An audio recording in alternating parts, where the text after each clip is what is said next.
हमारे गांव के लिए बहुत खुशी का दिन है। आज हमारे गांव का एक नौजवान राज्य स्तर पर पुरस्कार के लिए चुना गया है।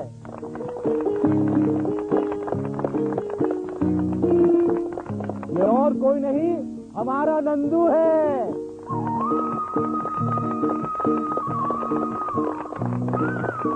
अपनी सीमित क्षमताओं के बावजूद ये आज इस स्तर तक पहुंचा है। यही नहीं, सरकार ने हमारे गांव में नंदू के लिए टेलीफोन बूथ खोलने की घोषणा कर दी है। आओ बेटा नंदू।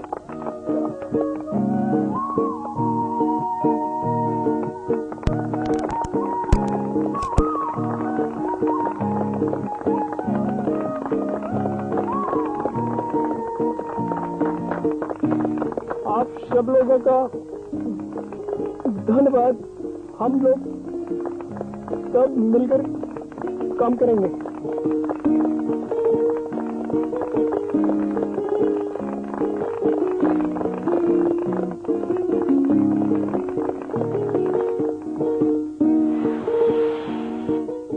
नमस्कार। हमारे देश में ऐसे बहुत से नौजवान हैं जो प्रोत्साहन के इंतजार में हैं। हालांकि पिछले कुछ वर्षों में हमारे देश में काफी प्रगति हुई है, लेकिन फिर भी सीमित साधनों की वजह से घर घर तक हर सुविधा का पहुंचा पाना मुमकिन नहीं हो पाया है। मानसिक विकलांगता और उससे जुड़ी पुनर्वास संबंधी सेवाओं के बारे में भी यही बात लागू होती है। इतनी विशाल जनसंख्या, जिसमें से लगभग 2% व्यक्ति मानसिक रूप से विकलांग हैं, उन सबको शहरों तक सीमित आधुनिक सुविधाओं तथा विशेषज्ञों तक पहुंचाना काफी कठिन काम है। इसी कारणवश शुरुआत हुई समाज आधारित सेवाओं की। विकलांग व्यक्तियों के पुनर्वास के लिए उन्हीं के कम्युनिटी में जाना आवश्यक है, क्योंकि वो हर जगह अपनी सुविधाओं के लिए नहीं पहुंच सकते हैं। अब जैसे हम सीबीआर की जब बात करते हैं तो इस रिहैबिलिटेशन में एक होलिस्टिक अप्रोच अपनानी पड़ती है।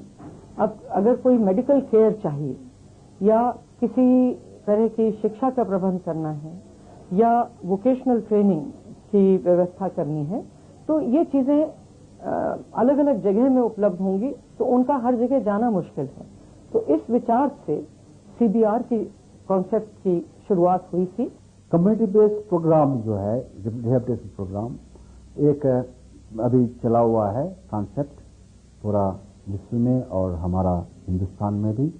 कम्युनिटी बेस्ड रिहैबिलिटेशन प्रोग्राम एक मेथड होता है, ना कि ये सर्विस है, और इसमें कम्युनिटी पार्टिसिपेशन जरूरत होता है।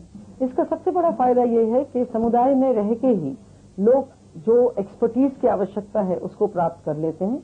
जैसे अगर मुझे किसी को कंप्यूटर ट्रेनिंग देनी है या कारपेंट्री की ट्रेनिंग देनी है या ज्वेलरी बनाना सिखाना है या टाई एंड डाई या पेंटिंग सिखानी है, तो जहां जहां ले जाएंगे उनको ट्रांसपोर्ट की दिक्कत होगी। एक इंस्ट्रक्टर को 20 बेनिफिशरीज के पास पहुंचाना ज्यादा आसान है, बशर्ते कि 20 लोगों को एक इंस्ट्रक्टर के पास लाना। गांव में जाके वहां सैटेलाइट सेंटर्स भी खुला गया, जैसा मदुरै है। मदुरै एक ऐसी जिला है, वारधा एक जिला है, गुलबर्गा एक जिला है, जहां कम्युनिटी बेस्ड रिहैबिलिटेशन होता है डिसेबल्ड पर्सन के लिए। उसमें मंदबुद्धि व्यक्तियों को भी सर्विसेज मिलता है। ये भी फायदा है कि बिना ट्रांसपोर्ट पर खर्चा किए ग्रुप के पास व्यक्ति को पहुंचाकर जो भी आवश्यकताएं हैं उनको पूरा किया जा सकता है। जो स्पेशलिस्ट है वो रेगुलरली विलेजेस विजिट कर सकता है या आइटिनरी शेड्यूल लेके जा सकता है, या कोई सेंटर में हो, वहाँ ये जो CBR वर्कर आके अपना गाइडेंस और कंसल्टेंसी लेके फिर गांव में जाके फिर वो बच्चों को ट्रेन कर सकता है। जो हम CBR कॉन्सेप्ट की बात कर रहे हैं, उसका मुख्य ध्येय ये है कि जो जरूरी सुविधाएं उपलब्ध करवानी है उन्हें समुदाय में ही करवाई जाएं, क्योंकि विकलांग व्यक्तियों के लिए बहुत मुश्किल होती है कि वो एक एक चीज के लिए अलग अलग जगह जाएं, जैसे कि शिक्षा का प्रबंध, वोकेशनल ट्रेनिंग का प्रबंध, हमें मेडिकल केयर भी देखनी होती है।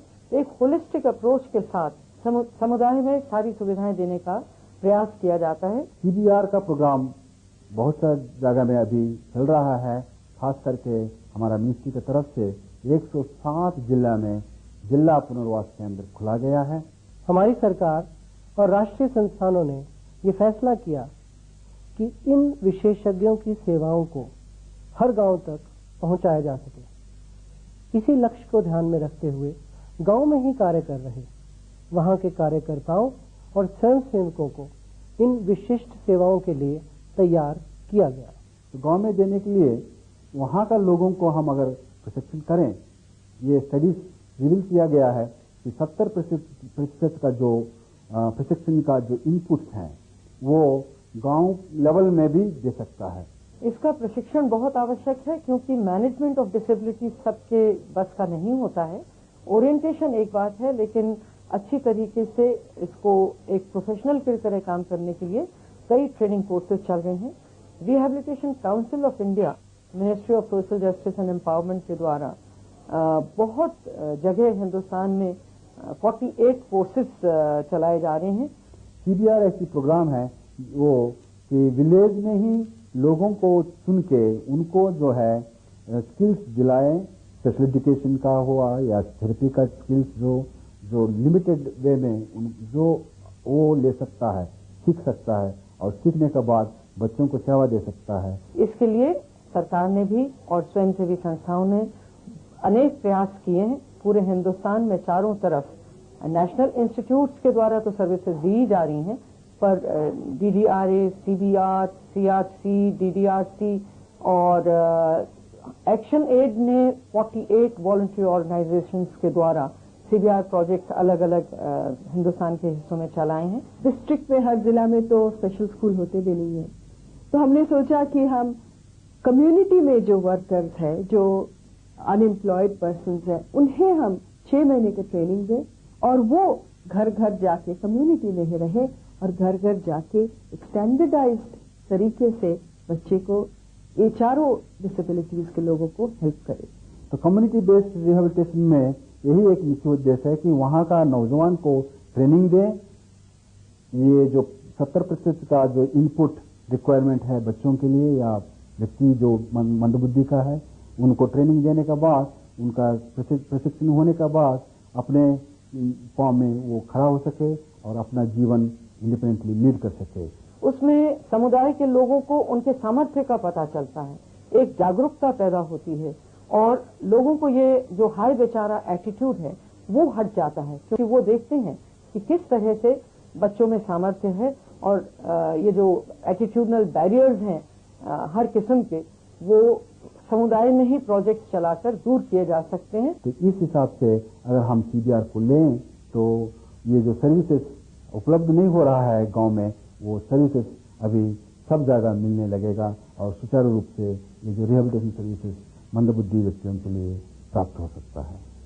समाज में काम कर रहे इन कार्यकर्ताओं को इस बुनियादी रूप से प्रशिक्षण दिया जाता है कि वो घर घर जाकर मानसिक रूप से विकलांग बच्चों को पहचान सकें और उन्हें किसी विशेषज्ञ के पास भेज सकें या फिर कुछ हद तक वहीं पर उनकी मदद भी कर सकें। सामाजिक कार्यकर्ता कई स्तरों पर एक महत्वपूर्ण योगदान देते हैं, चाहे परिवारों से बातचीत करना हो या फिर मानसिक रूप से विकलांग बच्चों को कुछ सिखाना हो, काम करने में उनकी सहायता करना या फिर समाज में जागरूकता लाना। ये सभी काम करने में जुटे हमारे कार्यकर्ता सही मायने में घर घर तक पहुंचकर समाज में रहते हुए ही उन लोगों तक पहुंच पाते हैं जिनकी पहुंच बड़े अस्पतालों तक नहीं है। हमारा काम यहाँ पर जितने भी एरिया में विकलांग बच्चे हैं उनको यहाँ सेंटर में शिक्षा देना, साथ में व्यावसायिक रूप से प्रशिक्षण देना जिसमें वो व्यावसायिक रूप से निर्भर बन सके। कम्युनिटी बेस्ड रिहैबिलिटेशन में कोशिश ये की जाती है कि जो प्रोफेशनल्स की टीम है, प्रोफेशनल्स की टीम से मेरा मतलब है कि उसमें सोशल वर्कर होते हैं, थेरेपिस्ट होते हैं, डॉक्टर्स होते हैं, साइकोलॉजिस्ट होते हैं, एज पर नीड पूरी टीम जाती है और वहां पर उनका आइडेंटिफिकेशन करके, उनके असेसमेंट करके, उनकी आवश्यकता अनुसार सुविधाएं प्रदान की जाती हैं। और जिन बच्चों का आज तक असेसमेंट न हो पाया है किसी कारणवश, उनको यहीं पर कम्युनिटी में ही आके मेडिकल टीम के साथ असेसमेंट करवाना। जो बच्चे डिसेबल है, जिनको रेफर की जरूरत है, साइकोलॉजिस्ट की जरूरत है, असेसमेंट की जरूरत है, उनको कंसर्न एरिया में भेजने का काम करते हैं हम। वहाँ डॉक्टर्स जाकर रेगुलर रूटीन का काम तो करते ही हैं, पर जो उनके साथ थेरेपिस्ट, ऑक्यूपेशनल थेरेपिस्ट, साइकोलॉजिस्ट जाते हैं, वो IEP प्रोग्राम जैसे इंडिविजुअल एजुकेशन प्लानिंग, तो जो मेंटल चैलेंज बच्चा है उसको देखते हैं कि उसका IQ कितना है, उसके लिए किस किस्म की शिक्षा की आवश्यकता है, तो स्पेशल एजुकेटर्स जो हैं उनको IEP प्लान के हिसाब से ट्रेन करते हैं। इसी तरह से उनको थोड़ा सा वोकेशनल ट्रेनिंग में इन्वॉल्व किया जाता है, थोड़ा सा कल्चरल एक्टिविटी उनके लिए ऑर्गेनाइज की जाती है, थोड़ी बहुत उनके लिए स्पोर्ट्स एक्टिविटीज भी ऑर्गेनाइज की जाती हैं, जिससे कि उन्हें इंटरैक्शन करने की आदत पड़े और सामान्य बच्चों को भी उनके सामर्थ्य का ज्ञान हो।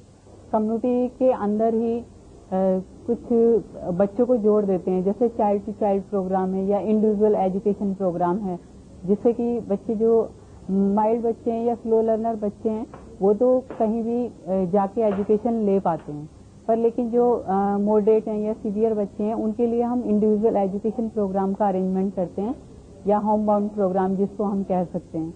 यहाँ के लोगों को हम कम्युनिटी में आके सबसे पहले हम प्रधान जी को बताते हैं, इस तरह से हम प्रोग्राम करने जा रहे हैं, जो हमारी CBO बनी हुई है, कम्युनिटी बेस्ड ऑर्गेनाइजेशन, और उनका काम होता है कि वो बाल सेना को, यूथ मेंबर को और महिला संगठन को मैसेज दे दे और वो सब इकट्ठे हो जाते हैं उस दिन जिस दिन हम ये कार्यक्रम करना चाहते हैं और सबका इन्वॉल्वमेंट मिल जाता है, वॉलंटियर सर्विसेज देते हैं। और सबसे बड़ी बात तो ये है कि हम पेरेंट्स को भी इन्वॉल्व करते हैं। जब बच्चों के पेरेंट्स इन्वॉल्व होने लगते हैं तो ऑटोमेटिकली प्रोग्राम की स्ट्रेंथ बढ़ जाती है, क्योंकि छोटी छोटी चीजें जो फॉलो अप करनी पड़ती हैं घर में जिससे कि उनका रिहैबिलिटेशन ज्यादा अच्छा हो, वो पेरेंट्स ही बहुत अच्छा करते हैं। उनके बहन भाई को या फिर पड़ोसी जो उसके साथ अच्छे से जुड़ा हुआ है या फ्रेंड सर्कल में है, उनको हम ट्रेनिंग देते हैं। जितने भी स्कूल में बच्चे आते, मेंटल रिटायर्ड पेरेंट्स का ग्रुप बनाया हमने, पेरेंट्स फोरम बनाया हुआ है, उनको मंथली मीटिंग से हम लोग उनके प्रोग्राम, बच्चों के एक्टिविटीज के बारे में, बच्चों के डेवलपमेंट के बारे में बताते। इसी तरह से मेडिकल रिहैबिलिट के साथ साथ, मेडिकल असेसमेंट के साथ साथ हमने पेरेंट्स को उनके जो रोल है बच्चे के लिए वो सब बताया कि आप किस किस तरह से इनको होम ट्रेनिंग में जोड़ेंगे, आप अपना डिसेबिलिटी मैनेजमेंट कोर्स कैसे करेंगे, किस तरह से आप बच्चे को गाइड करेंगे, ये सब हमने ट्रेनिंग दी है। जिनको हम जोड़ रहे हैं उनके साथ उनका कैसा रैपो है, अगर उनके साथ अच्छा रैपो है तो उनके साथ वो अच्छे से मिलके काम कर सकते हैं। अगर उनके साथ उनकी बनती नहीं है तो मेंटली बच्चे को उतना सब समझ नहीं है कि ये ट्रेनिंग के लिए आया है, तो उसके साथ जुड़ के सीखेगा भी नहीं। तो मेन हमारा ये रहता है कि जिसके साथ वो ज्यादा अच्छे से काम करना, सीखना पसंद करता है, उसी को ही जोड़ते हैं। आइए एक ऐसे ही सेंटर पर चलें जहां इसी तरह का काम पिछले कुछ वर्षों से बेहद सफलतापूर्वक चल रहा है।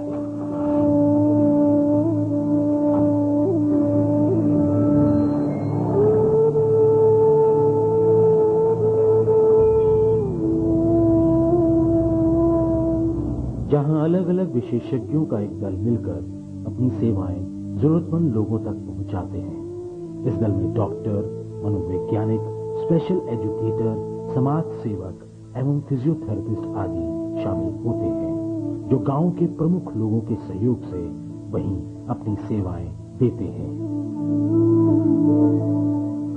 CBR प्रोजेक्ट शुरुआत में जब हमने शुरू किया था तो हमें लोगों को काउंसलिंग करने में, उनको अवेयर करने में बहुत समस्याओं का सामना करना पड़ा। किसी के पास हम विकलांग के बारे में पूछते थे तो लोग बहुत अवॉइड करते थे बताने में, लेकिन धीरे धीरे बहुत सारे रैलीज अवेयरनेस प्रोग्राम करने के बाद आज हमें कम्युनिटी का पूरा सपोर्ट है। पहले तो उनका यहाँ के लोगों का काफी अजीब सा रहता था, क्योंकि वो छुपाते भी थे और बताते भी नहीं थे, या ये कह सकते हैं कि उनको पता नहीं था इस बारे में। तो उनको ये लगता था कि ये सीख जाएगा, थोड़ा बड़ा होने पे सीख जाएगा, अभी इसमें कुछ कमी है तो हो सकता है कि ये अपनी उम्र की थोड़ा देर से सीखे। कोई बच्चे उनको जाते थे उनके घर, तो ये कहते थे कि भाई अरे क्या सीखेंगे, ये तो जो है अपना जो है ये अपने पैर पे खड़े नहीं हो सकते, तो ये स्कूल में क्या पढ़ेंगे, क्या लिखेंगे।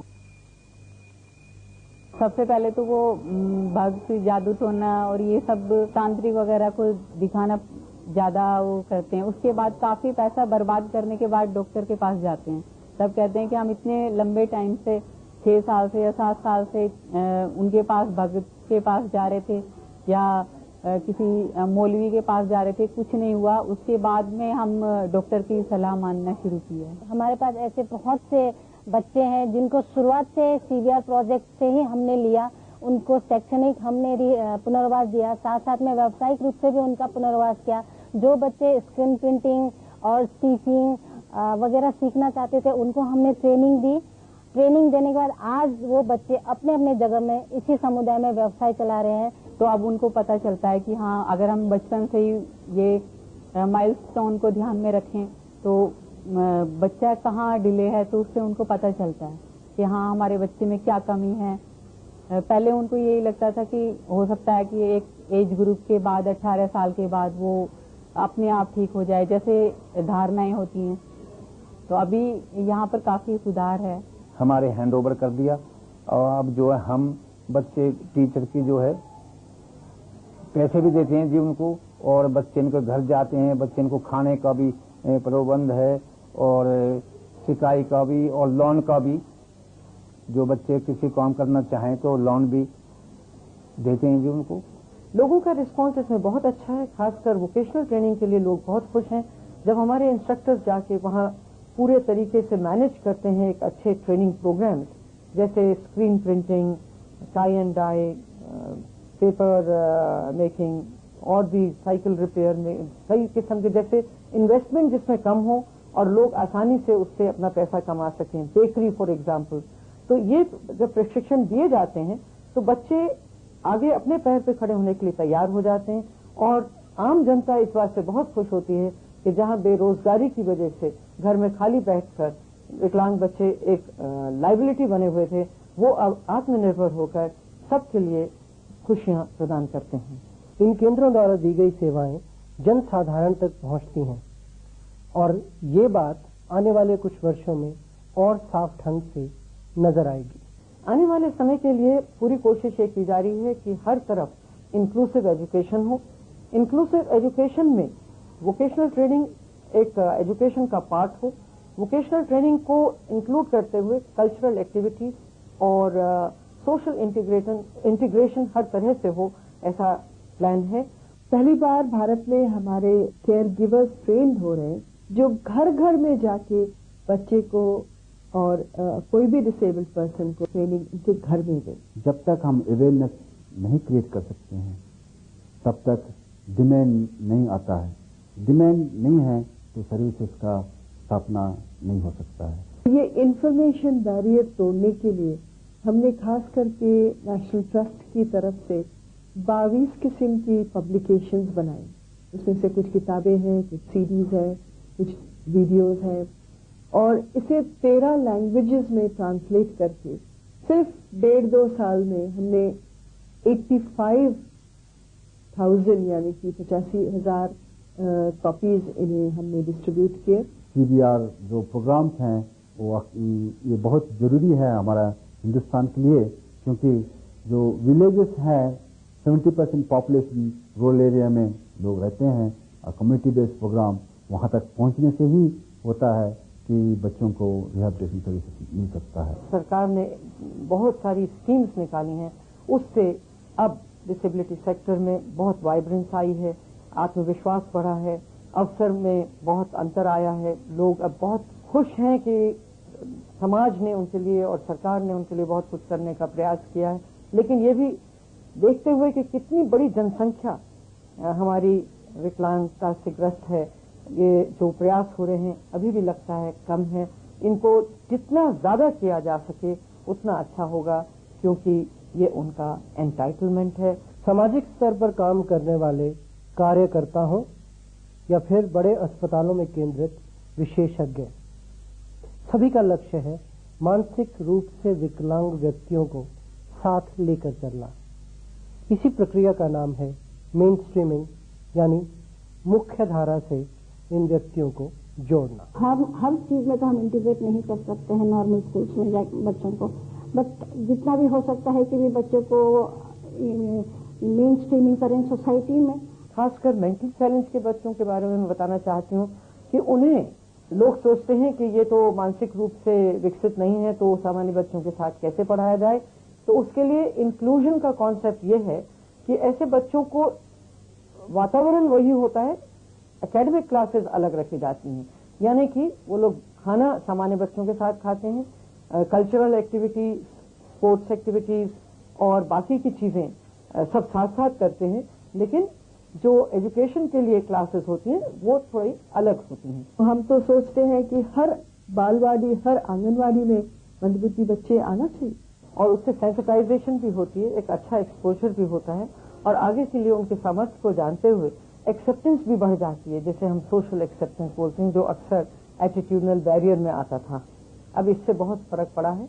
आम जनता के हम सेल्फ हेल्प ग्रुप्स बनाते हैं, उन्हें ये कम्युनिटी डेवलपमेंट प्रोजेक्ट के अंडर ले लेते हैं, उसमें सामान्य और विकलांग सभी का एक साथ भला हो जाता है। स्पेशल ओलंपिक्स में ये मिस कैनेडी ने शुरू किया था, वो अभी इंडिया में हमारे पास 13-14 ईयर से शुरू हो गए हैं। सारे बच्चे बहुत पार्टिसिपेट किए हैं, बहुत गोल्ड मेडल्स लाए हैं।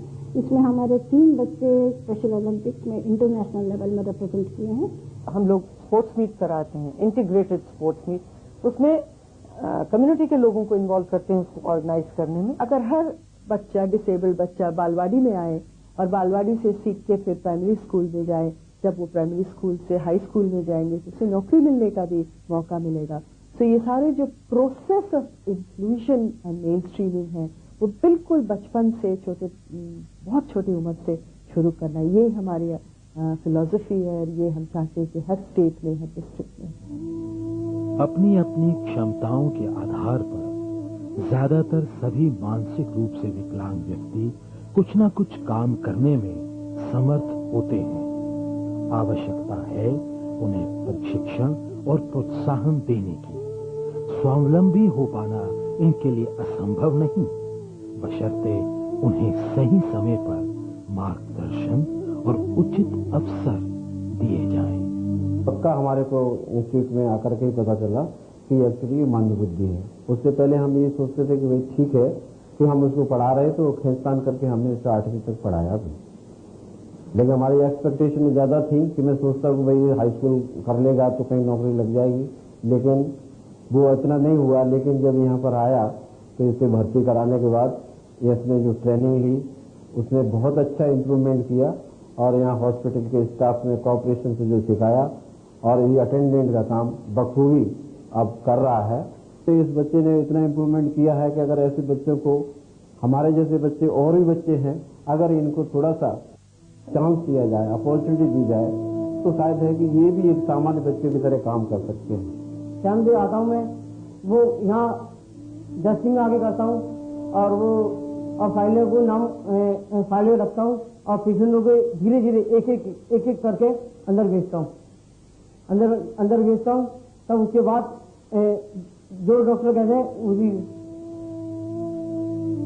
मुझे अभी काम करने में बहुत ही बढ़िया लगता है, कोई पैसे प्रॉब्लम नहीं है, बहुत ही बढ़िया लगता है मुझे।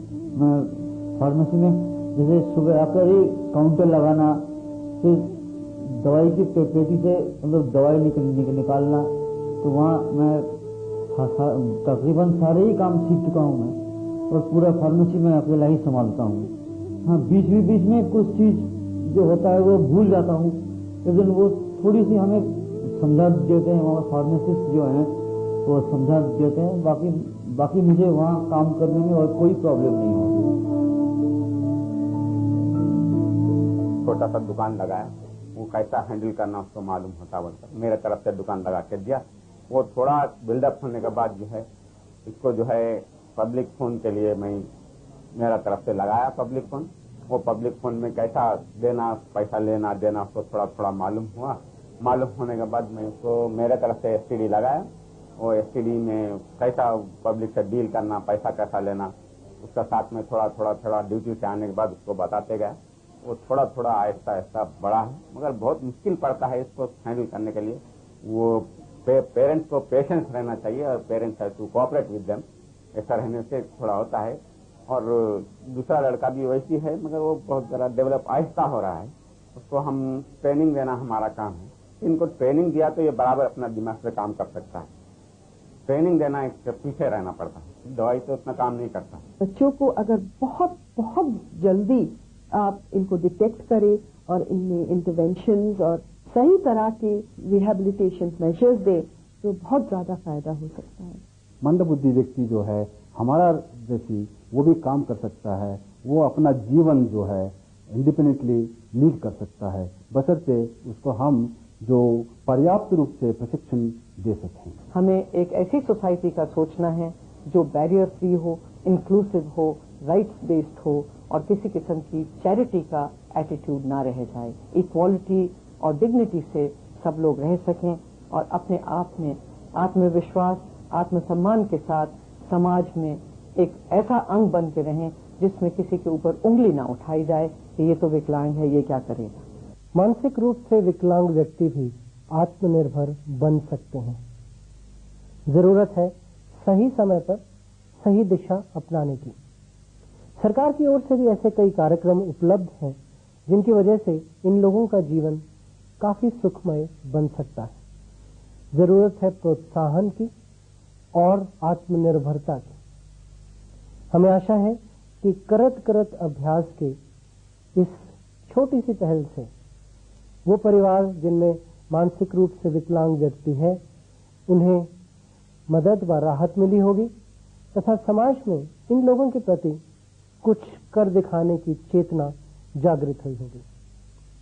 करत करत अभ्यास के कार्यक्रम की ओर से इस आशा के साथ नमस्कार।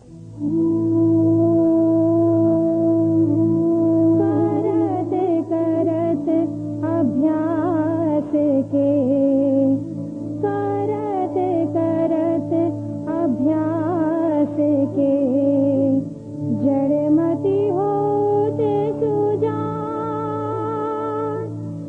रस